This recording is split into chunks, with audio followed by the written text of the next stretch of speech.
کے اندر، جبکہ ہر چیز ریکارڈ پر موجود ہے. قرآن مجید مکمل اصلی شکل کے اندر موجود ہے، کوئی شوشہ آگے پیچھے نہیں ہوا.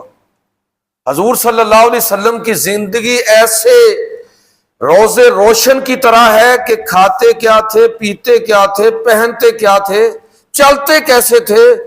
آپ صلی اللہ علیہ وسلم کے شمائل، آپ کے فضائل، آپ کے معجزات پوری زندگی ریکارڈ کے اوپر موجود ہے. اچھا ساری چیزیں موجود ہیں، پھر بھی یہ امت باز نہیں آئی. کس طرح انہوں نے دین کے اندر تبدیلیاں کی ہیں، کس طرح دین کو ڈیمیج کیا ہے، کہ دین کا حلیہ بگاڑنے کی کوشش کی. اس لیے ہمیشہ کے لیے اللہ کے پیغمبر نے یہ اعلان فرمایا کہ اے لوگو، ہمیشہ دو چیزوں کو تھامے رکھنا.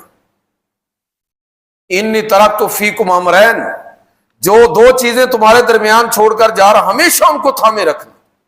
ایک اللہ کی کتاب ہے اور دوسرا پیغمبر میری سنت ہے.